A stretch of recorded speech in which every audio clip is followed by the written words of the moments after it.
Assalamualaikum warahmatullahi wabarakatuh. Kapal pecah, bulan terbakar. Mengalirlah di sebuah negeri, entah berapa tahun lagi akan tenggelam. Mungkin hanya hitungan hari, minggu, bulan, bahkan sekian jam lagi kapal pecah, bulan terbakar. Di sisi arus derasnya, kecipak sayap ikan-ikan haus dan lapar di tengah deras arus gelombang antara batu-batu karang terhampar, sangat terhampar, berbentur, sangat dibenturkan. Kapal pecah, bulan terbakar. Buih-buih di permukaan terkoyak, buih-buih di permukaan berderai. Kapal pecah, bulan terbakar.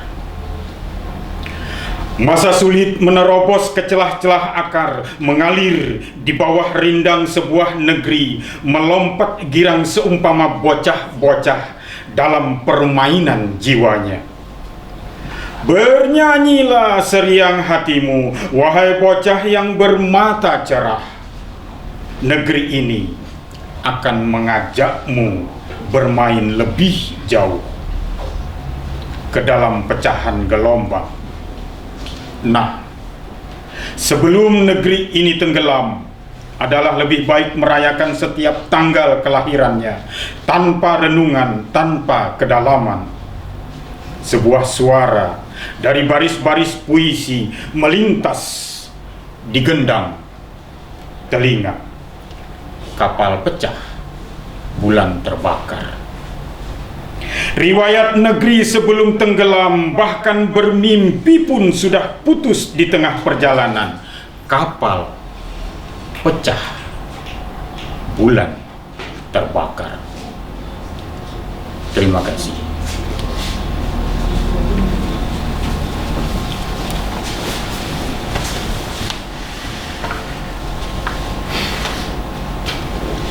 Assalamualaikum warahmatullahi wabarakatuh.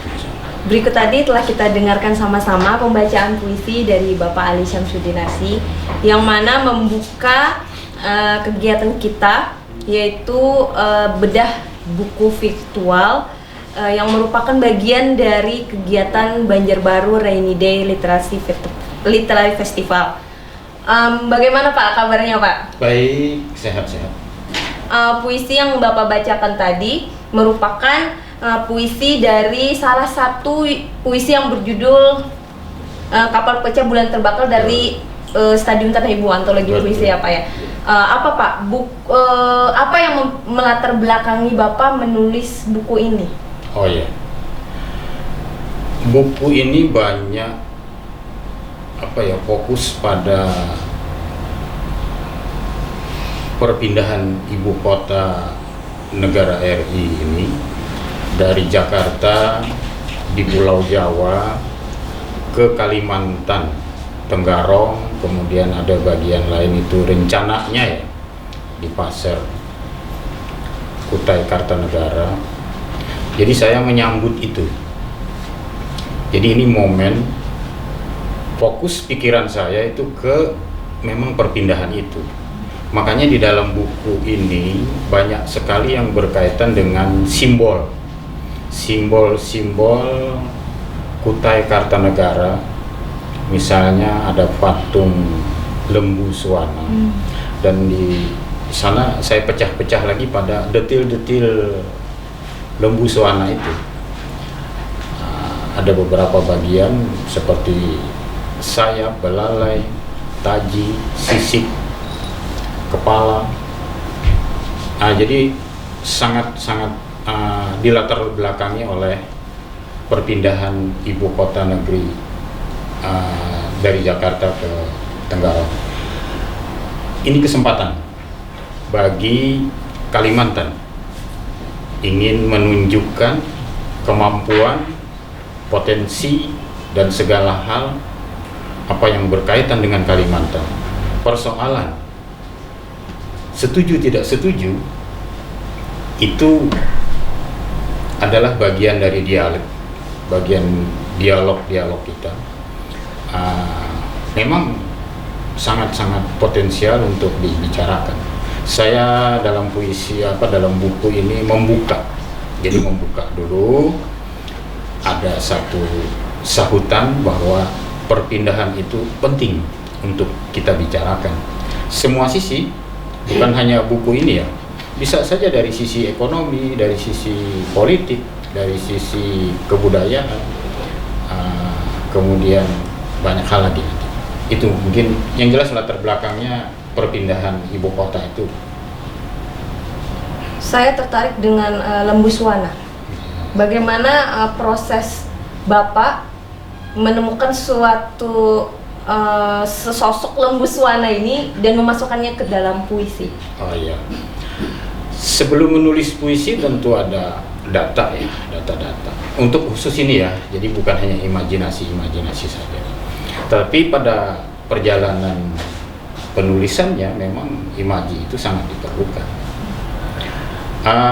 Pecahan dari Lembu Suwana, patung. Saya menganggap patung Lembu Suwana itu untuk di dunia ini itu yang,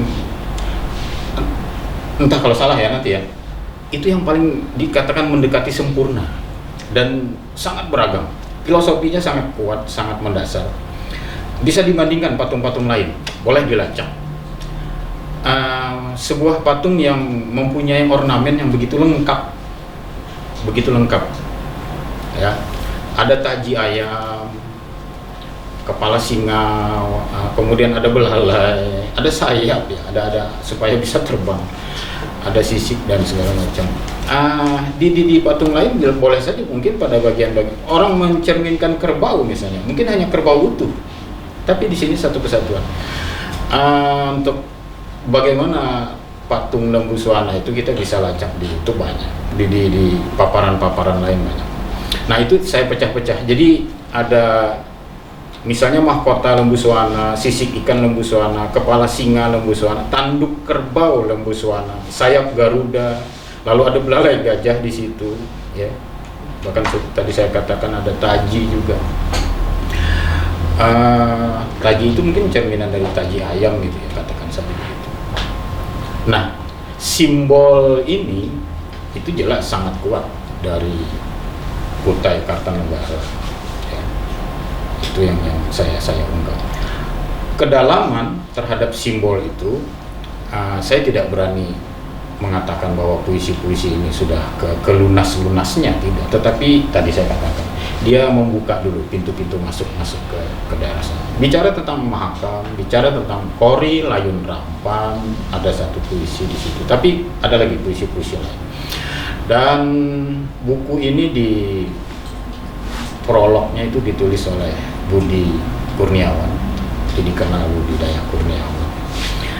Kemudian ada ilustrasi-ilustrasi yang sangat sederhana, tetapi juga dia mengikuti arus puisinya. Itu Sulistiono Hilda.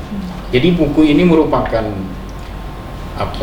ilustrasi beliau yang boleh dikatain yang terakhir kali ya, karena beliau sudah meninggal.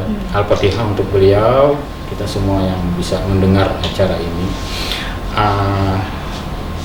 Tahun 2020 beliau meninggal dan ini terbit Maret.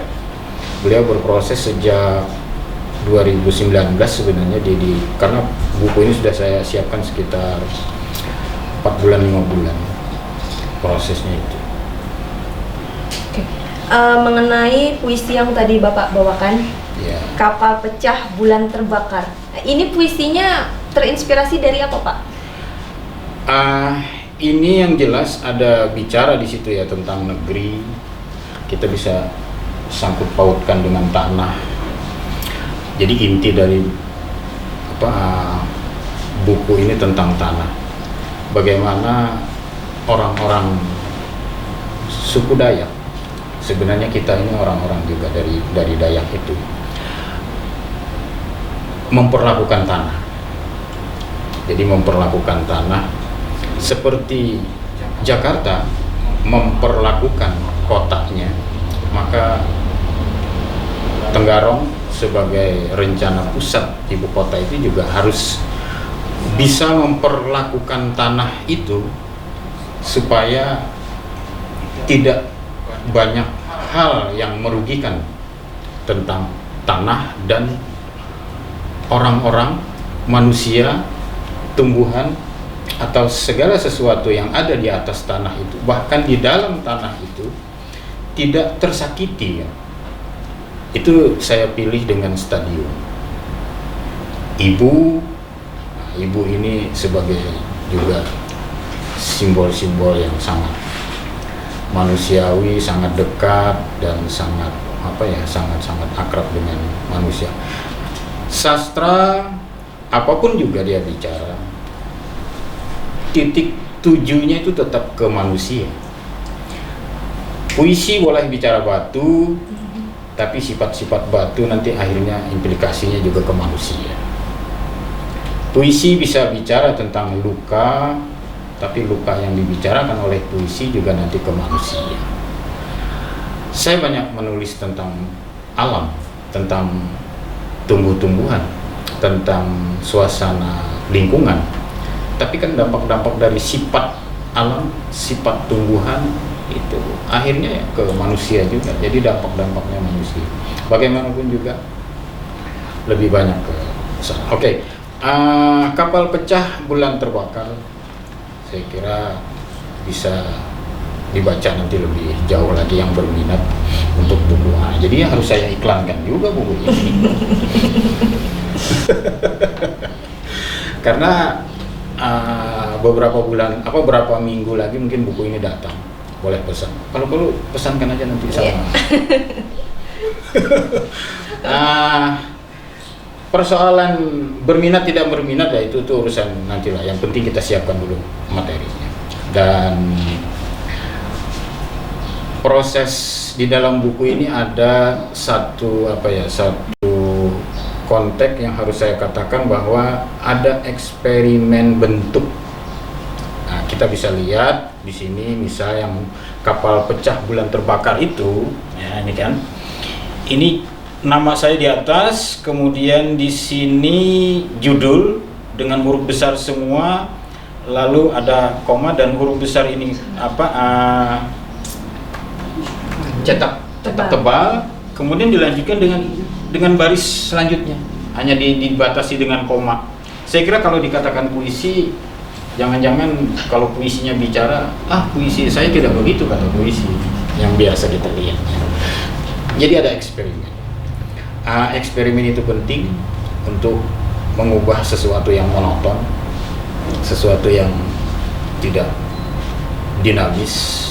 Jadi rutinitas itu bisa saja kita alihkan ke hal-hal yang lain. Nah, di situ kekuatan kreativitas itu, dan penting kreativitas itu, termasuk pemikiran orang tentang perpindahan ibu kota negara itu sebuah kreativitas pemikiran. Saya pernah menulis di buku kedua, Gumam Tumbuh di Hutan-Hutan, itu ada pada halaman tertentu, itu terbit tahun 2009 ya. Walaupun Soekarno dan orang-orang cerdas, orang cerdik dan pemimpin-pemimpin yang lama itu sudah mencoba untuk memindah-mindah itu. Nah, di dalam buku Gumam Tumbuh di Hutan-Hutan itu ada saya tulis perpindahan ibu kota provinsi itu kalau bisa 50 tahun sekali. Ada teksnya, ada di situ. Kenapa Bapak bisa berpikir? Pokoknya saya punya harapan juga bahwa jangan hanya Jawa yang maju, Kalimantan juga perlu. Apakah hanya Kalimantan dijadikan kurasan atau perasan saja tanahnya? Nah, tadi kembali ke tanah itu, hasil buminya. Kalau misalnya jadi, ya pindah benar, buktikan orang-orang Kalimantan mampu di situ. Jangan sampai bahwa ada di Kalimantan, tapi yang mengelola orang luar. Rugi kita. Oke, baik. Pertanyaan terakhir Pak, pesan apa yang ingin Bapak sampaikan di antologi Stadium Tanah Ibu? Yang jelas buku Stadium Tanah Ibu tadi mencoba untuk memasuki gerbang perpindahan itu, lalu orang melihat, dan di situ mudah-mudahan ada dialog-dialog nanti. Ya, ini bukan final, puisi itu bukan final, tapi dia mencoba untuk membuka wawasan yang lain di antara banyak tulisan. Jadi bukan hanya sebuah puisi, tapi juga banyak tulisan-tulisan yang lain.